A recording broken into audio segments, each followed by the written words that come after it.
জনপ্ৰিয় ধাৰাবাহিক বেহাৰবাৰী আউটপোষ্টৰ অভিনেতা ফাইলাও বসুমতাৰীৰ দেহাৱসান।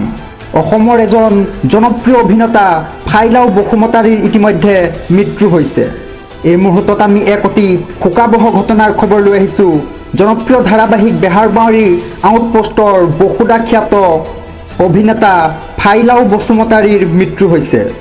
যোৱাকালি ৰাতি 10 মান বজাত মৃত্যু হৈছে জনপ্ৰিয় অভিনেতাগৰাকীৰ। মহানগৰীৰ এখন ব্যক্তিগত চিকিৎসালয়ত শেষ নিশ্বাস ত্যাগ অভিনেতাগৰাকীৰ।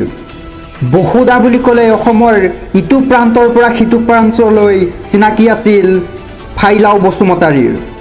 দীৰ্ঘদিন ধৰি যকৃত ৰোগত আক্ৰান্ত হৈ আছিল অভিনেতাগৰাকী আৰু ইয়াৰ পাছতেই বহুকেইখন ধাৰাবাহিকতো তেওঁ অভিনয় কৰিছিল এই ৰোগত আক্ৰান্তৰ সময়তো।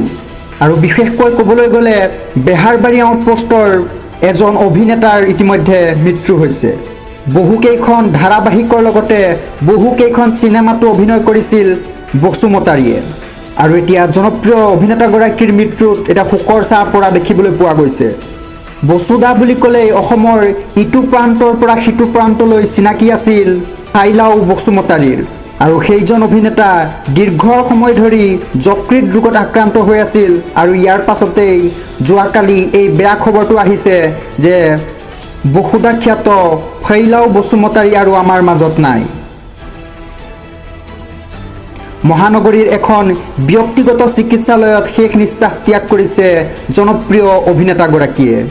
শেহতীয়াকৈ বেহাৰবাৰী আউটপোষ্টত অভিনয় কৰি আছিল এই জনপ্ৰিয় অভিনেতাগৰাকীয়ে। কিন্তু যোৱাকালিৰ হঠাতেই এই বেয়া খবৰটো আহিল, যকৃত ৰোগত চিকিৎসাধীন হৈ থকা বসুমতাৰী আৰু আমাৰ মাজত নাই।